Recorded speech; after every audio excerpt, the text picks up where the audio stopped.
Ukraine citizen पकड़े जाना, US citizen पकड़े जाना, यहाँ पर 2000 से ज्यादा फॉरेनर्स जाके मिजोरम से म्यांमार में घुस रहा 2024 तक।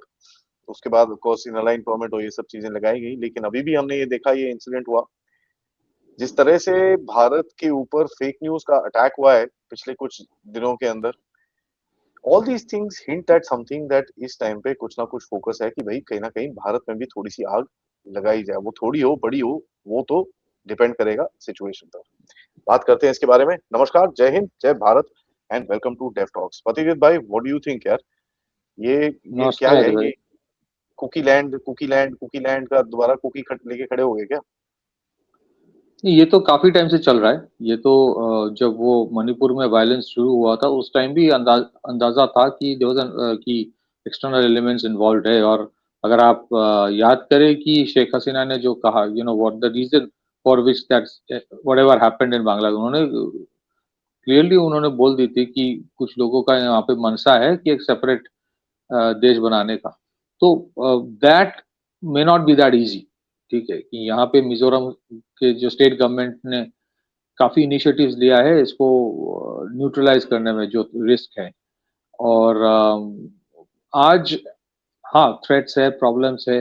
आज उसमें बहुत ज्यादा इजीली करना पॉसिबल नहीं है, लेकिन मैं सिर्फ नॉर्थ ईस्ट की बात नहीं करूंगा। मुझे लगता है कि अब देखिए 2022 में जब यूक्रेन और रशिया का जंग शुरू हुई थी, तो हमारे मेन स्ट्रीम मीडिया में इसके बारे में 1.5-2 महीने काफी इसके ऊपर न्यूज चला। फिर धीरे धीरे वो वहां से हट गया news. So that Ukraine Russia conflict has been normalised, और इसमें सबको नुकसान यूरोप में हो रहा है। फिर उसके बाद अभी जो मिडिल ईस्ट का कॉन्फ्लिक्ट है, ये मुझे लगता है 1-1.5 महीना और न्यूज में रहेगा। उसके बाद दिस विल गेट नॉर्मलाइज्ड, तो वहां से वो हट जाएगा। सो यू हैव इस European conflict, you have a middle eastern conflict. In fact middle eastern conflict जो है, जैसे आप बोलते हो, आई एग्री टू दैट कि ये अभी एस्केलेटरी ट्रेजेक्टरी में ही है। ये और बढ़ेगा। ये ऐसा नहीं कि स्टेबलाइज हो गया, एक इक्विलिब्रियम में पहुंच गया, वैसा नहीं है। फिर US has its own inherent set of problems.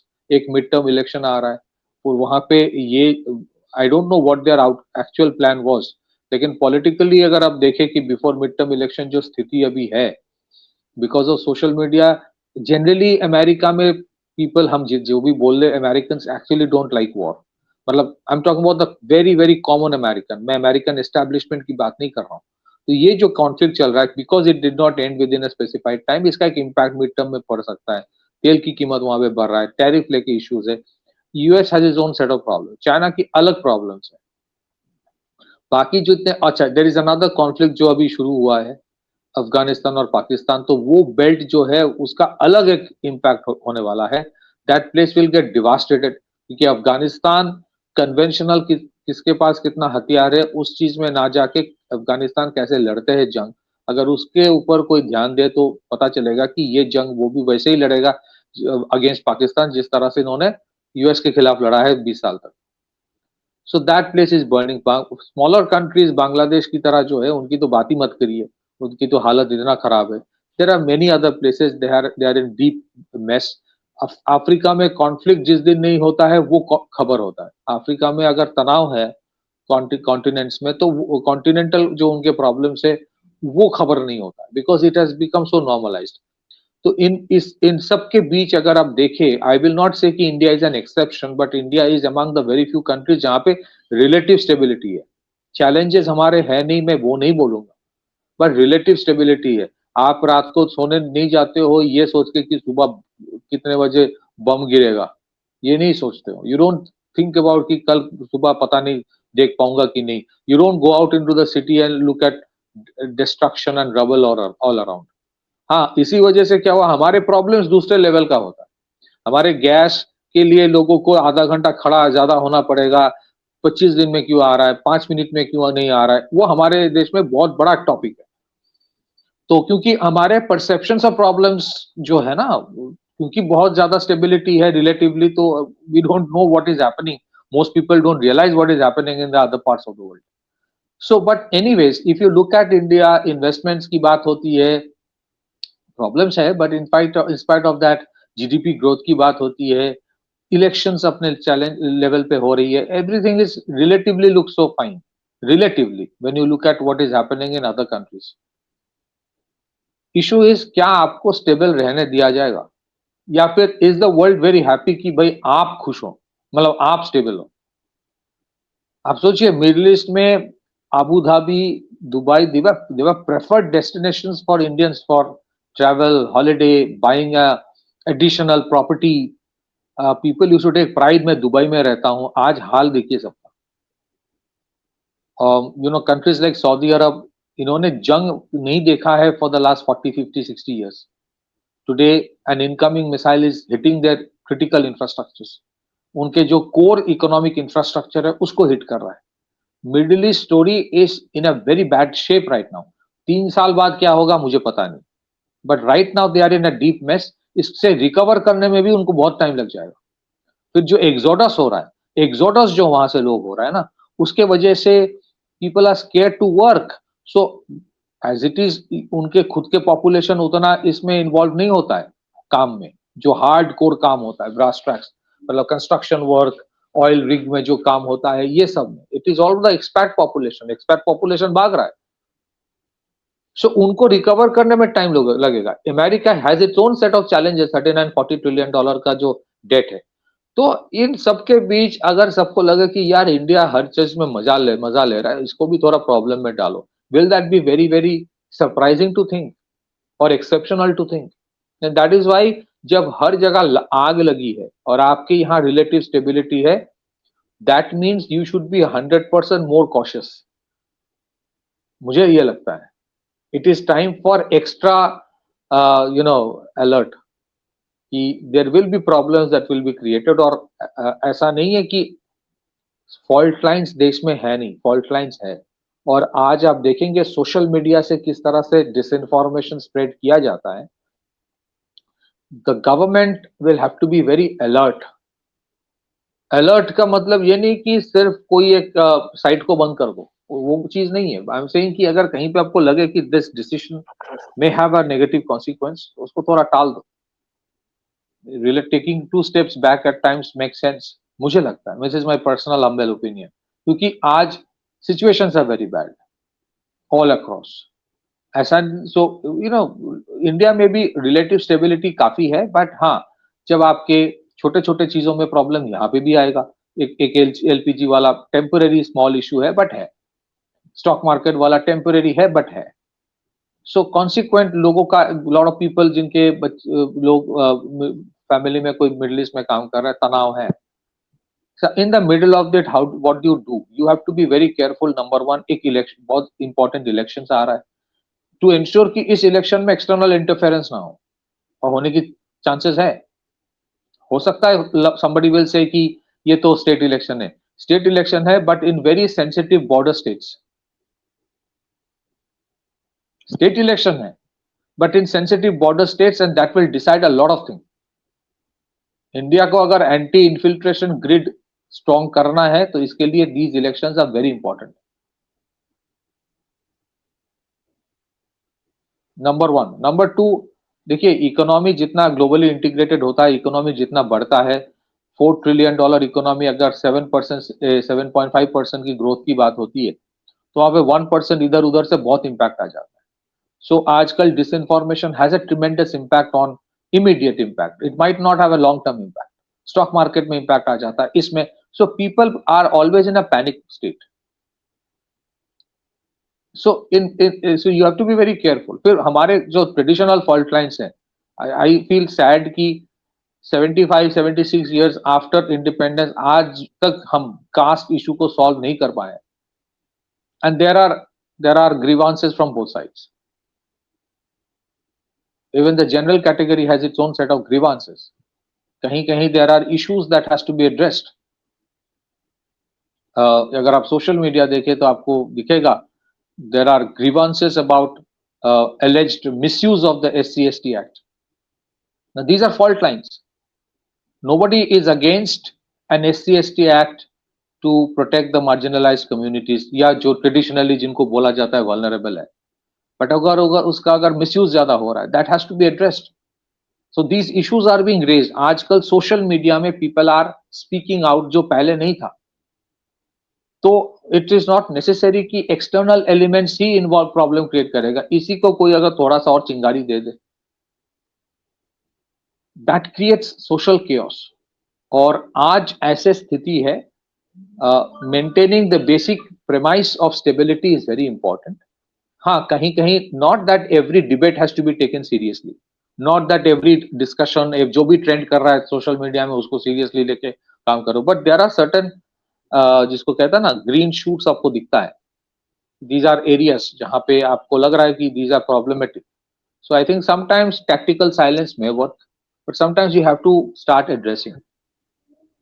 So whether it is the judiciary, whether it is policing, faith on institutions, क्या वो exactly 100% है लोगों का? अगर नहीं है, please you have to work on that. फिर disinformation has a tremendous impact in terms of investments के. मतलब आप सोचिए what is happening in middle east. Lot of people are jingoistic कि जंग में जाओ, ये करो वो करो. Imagine what is happening in middle east. एक तो नंबर 1 क्रिटिकल इंफ्रास्ट्रक्चर प्रोटेक्शन, वो हम लोगों ने डिस्कस कर लिया है उसको. I am not getting into that. Secondly, a time might come where you have to think about every जो border state है, not just bordering Pakistan, सब में you need to have an underground facility. You have to think like that. You have to think like that. And so there are issues. फिर अगर ये we agree कि Myanmar वाला border जो है उसको फेंसिंग किया जा रहा है, 1600 kilometre long fencing through dense forest. कुछ जगह है जहाँ पे फेंसिंग के खिलाफ है लोग, तो वहां पे इतनी आसानी से जल्दी नहीं होगा. बट इवन देन जहां पे 10 साल का एक टारगेट रखा गया है 160 किलोमीटर पर ईयर, तो जिस तरह के अभी इंसिडेंट्स हो रहा है जहां पे people are coming in and just trying to go there, sneak in, तो ये then what should be done. तो उसको उतना ही प्रायोरिटी देना चाहिए जहां जितना पाकिस्तान बॉर्डर फेंसिंग को दिया जाता है कि 10 साल नहीं, try to finish it in 3-4 years या तो फिनिश इट इन 2 इयर्स. उसके लिए जितना अगर ज्यादा एलोकेशन करना होगा, we have to do that. तो ये प्रॉब्लम जो म्यांमार बॉर्डर के साथ है, एग्जैक्टली वही प्रॉब्लम नेपाल बॉर्डर के साथ है. Then we need a national border policy. ये फ्री मूवमेंट वाला जो है, ये फ्री बॉर्डर, ओपन बॉर्डर, भाईचारा, ये हो गया बहुत चूरन हो गया ये सब 70 साल में ये चूरन बहुत हो गया. You don't have it's not कि आपके साथ आपके पड़ोसी का रिश्ता अच्छा है तो आपके घर के दीवार नहीं होते, है ना. So we have a dual problem of Nepal border and Myanmar border. Somewhere I feel that we only focus only on the Pakistan border only. और आज आपके बांग्लादेश बॉर्डर के साथ उतना ही स्ट्रिक्टनेस चाहिए है, शायद हो रहा है, धीरे धीरे हो रहा है. But fencing of Nepal border, I repeat, हो सकता है मैं रिपीट कर रहा हूँ, एंड म्यांमार बॉर्डर जो फेंसिंग एक डिसीजन लिया है, which is a very commendable decision कि उसको फेंस करना है, उसको 10 साल नहीं, हो सकता है 10 महीने में करो, because these are problematic areas. और आपको शांति से रहने नहीं देगा. आपको क्या लगता है, जिन लोगों ने बांग्लादेश में रेजिम चेंज करके वहां एक कुछ बनाने की कोशिश की, सीरिया या जो भी, ये जो पूरा उनका प्लान पूरा हो गया, खत्म हो गया, do think they are happy? उनका अल्टीमेट ऑब्जेक्टिव क्या था? बांग्लादेश को डिस्टेबलाइज करने का ultimate objective was targeting India from the other side. सिर्फ पाकिस्तान से नहीं हो रहा है.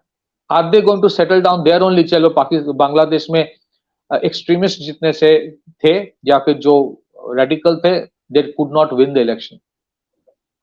Does it mean that they will stop there? They will not stop there. जो लोग इसके पीछे हैं, because their ultimate target is India. So you need to, आपके हिंटरलैंड तभी सिक्योर होता है जब आपके बॉर्डर सिक्योर होता है. बॉर्डर सिक्योरिटी के लिए कुछ भी आप कर लीजिए, जब तक आपका फेंसिंग नहीं होता है as a reference point, there is a problem. Nepal border का प्रॉब्लम वही है जो म्यांमार बॉर्डर का. It's a free movement. आप कुछ भी, आप ऐसे ही जा सकते हो. एक पिलर आपको दिखता है थोड़ी ये पिलर है, उसके कैसे आप, रेफरेंस पॉइंट ही नहीं है. एक पिलर लगा के रखने से होता नहीं है. So even if you increase the allocation, deployment जो सब किया जा रहा है, इंटेलिजेंस ग्रिड बढ़ाया गया है, एसएसबी के मैन पावर बढ़ाया गया है, टेक्निकल सर्वेलेंस के ऊपर ध्यान दिया जा रहा है, बट जहां पे it is permitted to come in, How do you check everyone, whether it is legal, illegal, whatever? Till the time you have a proper fencing, और आप access दीजिए, but only in certain areas. हो सकता है every 1 kilometer, हो सकता है every 2 kilometers, but have a fencing. ये पता नहीं हम लोग क्यों नहीं कर रहे। हमारा नेबर बहुत अच्छा है और हम बहुत ट्रस्ट करते हैं उसको। मुझे लगता है कि इन द जो सिक्योरिटी सॉरी नहीं प्लीज गो अहेड। नहीं प्लीज आप बताइए ना। नहीं, when I right that on Twitter मेरे को बहुत गालियां मिलती है, बट इन एनी केस नहीं, सिक्योरिटी डॉक्ट्रिन का जो डेफिनेशन है वो इंटरनल सिक्योरिटी में जो सोशल फॉल्ट लाइंस है, इकोनॉमिक फॉल्ट लाइंस है, एंड बॉर्डर में जो फॉल्ट लाइंस है, डेमोग्राफिक वाला, बहुत important. I completely support SIR जो हो रहा है। आई कंप्लीटली सपोर्ट जो इनिशिएटिव गवर्नमेंट ऑफ इंडिया ने लिया है on SIR। I completely support जिस तरह से इमिग्रेशन बिल में एक बदलाव लाया गया है, जिस तरह से डिटेंशन सेंटर या फिर डेडिकेटेड STF हर स्टेट को बनाने को बोला जा रहा है, किया जा रहा है lot of things. But at the same time एक तो आप बायोमेट्रिक ले रहे हो, विच इज ऑल्सो ट्रू, वो आप धकेल रहे हो उस तरफ, बट वो दूसरी तरफ से आ रहा है। So it's a cat and mouse game हो जाता है। Apart from that, you look at ये जो कोशिश है Ukraine and all these people to destabilize in that region, drone बेच रहे हो, ये कर रहे हो, वो कर रहे हो, तो बिगेस्ट पॉइंट्स दैट ऐसी है आपके पिछले 1-1.5 साल में आपने कम से कम 3 से 5 स्ट्राइक्स करी हैं म्यांमार के अंदर, ठीक है, and they all been drone strikes. तो क्या ये उनकी कैपेसिटी बिल्डिंग करके आ रहे हैं उल्फा आए और ये ऐसे जैसे ग्रुप्स की भैया ऐसे अगर ड्रोन आए तो आपको ऐसे उसके साथ टारगेट करना है, उसको ये करना है, वो करना है, all that nonsense, and this is how you can retaliate with drones also. So interestingly इसी में एक चीज मैं कहना चाहता हूं, आप सोचिए why I am saying this and I wrote it about yesterday. Ukraine एक देश है जो आधा खत्म हो गया है, and they are into a conflict जो एक मतलब 30 देशों के प्रॉक्सी वॉर वो लड़ रहा है। इनके लोग मर रहे हैं, God knows how many have died. आधे से ज्यादा इंफ्रास्ट्रक्चर खत्म हो गया है। They have been made the scapegoat to fight against Russia. क्या उस देश के पास वो टाइम है कि वो अपने बंदे को भेजेंगे, वेटरन्स को भेजेंगे to India? Unless somebody is bankrolling them, unless somebody is paying them handsomely to do this. Well, how do you earn illicit money in Ukraine? तुम्हारे पास फाइटर्स हैं तो तुम भेजो उनको इधर उधर उल्टे सीधे काम करने के लिए। Unless somebody is saying कि मैंने तुम्हें इतना मदद किया है, तुम मेरे लिए ये काम कर दो। Obviously.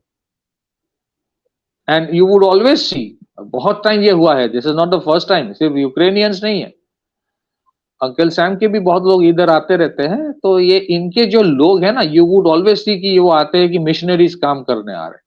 अब मिशनरीज काम करने अजीब एक ट्रेंड है, जो भी मिशनरीज काम करने आते हैं उसका स्पेशल फोर्स का बैकग्राउंड होता है। ये तो अजीब इत्तेफाक है ना। मिशनरीज का काम जो करने आते हैं उनके 20-20 साल, 15-15 साल, 10-10 साल का स्पेशल फोर्सेस का एक्सपीरियंस है। किस तरह का मिशनरी काम होता है भाई, जहां पे आपके स्पेशल फोर्सेस की बंदों की जरूरत होती है? So this is not something in isolation. This is not something happening only in case of India. इस तरह से ये लोग आग लगाते हैं। And we have to understand कि हो सकता है कि ये सिर्फ बॉर्डर ऑफ नॉर्थ ईस्ट में ही नहीं है, हो सकता है बहुत सारे और जगह पे है। पकड़ा भी गया है, if you remember some time back पकड़ा भी गया है। But we have to be very careful. ये रिलीजियस फॉल्ट लाइंस के ऊपर काम कर रहा है, कास्ट फॉल्ट लाइंस के ऊपर काम कर रहा है, सोशल मीडिया में ऑब्जर्व कर रहा है कि किस चीज के ऊपर बात हो रही है, फिर उसमें केरोसिन डाल रहा है।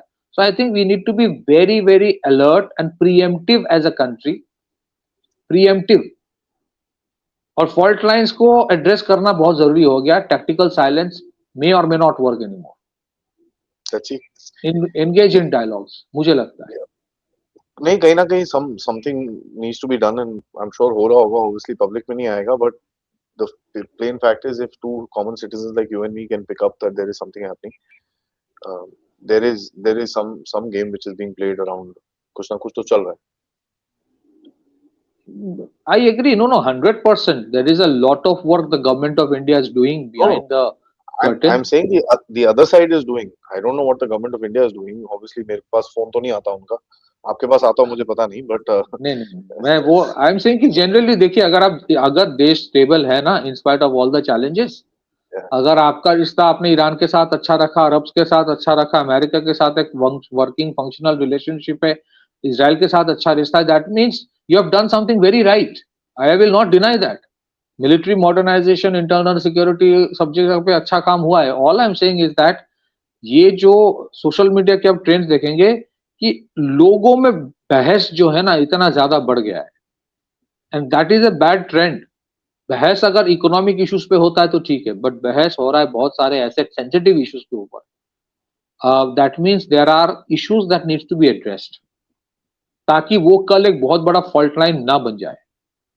That is what I am saying. क्योंकि अगर आप देखें जिस तरह से रेजिम ये जो अरब स्प्रिंग करवाया गया था, it started with normal discussions, it started with tweeted discussions, then it was oriented towards another one direction. और ये ऐसा नहीं कि इंडिया में कोशिश नहीं की गई थी. Anti CA protest, anti farm law protest, हर चीज उसी पे था. इंटॉलरेंस डिबेट, वो भी ओबामा आके यहाँ पे आग चिंगारी लगा के गई थी इंटॉलरेंस शब्द का इस्तेमाल कर. They will keep on doing that. But मुझे लगता है कि जिस तरह से government has done a great work, जहां पे लोग नाराज हो गए थे, लोगों थे कि एकदम एकदम बंदूक लेके फोड़ डालो, इंडिया ने नहीं किया था. And if you look at Bangladesh and Nepal, classic example why you should not use heavy state machinery power to deal with such situations, क्योंकि वो बाद में जाके इट बिकम समथिंग एल्स. और वही ऑब्जेक्टिव यहां पे भी था. लेकिन ये जरूरी नहीं है कि हर एक प्रोटेस्ट वो सीएए या फार्म लॉ की तरह होगा. बहुत सारे ऐसे इश्यूज है जो आज लगता है कि this is not a big thing, हो सकता है कल वो एक बहुत बड़ा फॉल्ट लाइन बन जाए. सो दैट थिंग, एंड ये लोग बैठे हैं इसके ऊपर सोशल मीडिया में. हमारे जितने सारे सोशल मीडिया के प्लेटफॉर्म्स है, they are all stationed abroad. So they are keeping using AI to find out कि which are the new trends. कल if you have solved something yesterday, that doesn't mean कि tomorrow something new will not crop up. So I think yeah, you can also say one thing, Adi, and I agree to that, कि central government के जितने agencies है, they are overburdened. Why? Because in many places unfortunately, at least in some areas, जो उनके state के counterparts को करना होता है, करना चाहिए, वो नहीं करते. शायद कहीं पे there is a gap. हम लोग बोलते रहते हैं कि लॉ एंड, शायद कहीं पे नहीं, there is a freaking huge gap, there is a गड्ढा.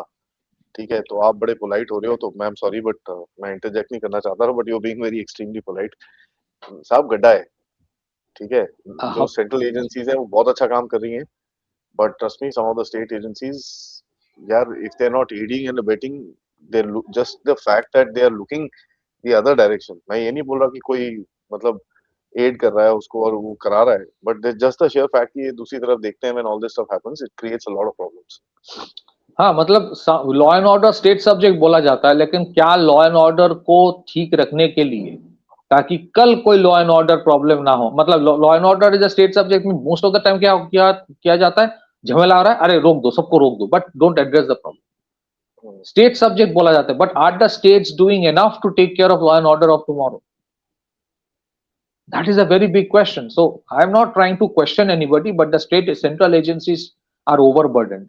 जितना help मिलना चाहिए था, at least in many areas, at least in border sensitive border states, problem है उसका. Some जगह, कुछ जगह पे काम होता है, कुछ जगह पे काम नहीं हो रहा है. So I think overall, if you look at it, अगर आप relatively stable है, then you should be ultra cautious. So ये जो भी पकड़ा गया है, these are red herrings, these are early indications कि लोग बाहर से आके या अंदर उनके एजेंट्स बैठ के काम कर रहा है ताकि आप तनाव में आओ, आप भी इस चीज में उलझ जाओ. Nobody will, seamlessly allow you to keep growing. They will create problems for you, and we need to be cautious. सरकार काम कर रहा है, but we are only saying as a thing that there are certain things that has to be addressed. Back to you. Yeah. On that note, Padikit bhai, thank you so much. सबसे request है, video को like जरूर करिए, subscribe करिए channel को, and share this with your friends and families, and share us your thoughts as to what is happening around. आपके पास भी कुछ अगर इंटेलिजेंस है, कुछ नोट्स हैं, प्लीज भेजिए, so that we can consider that as well. And so once again, like, subscribe, and of course, अगर आप support करना चाहते हैं, check out the description for details. नमस्कार, जय हिंद, जय भारत.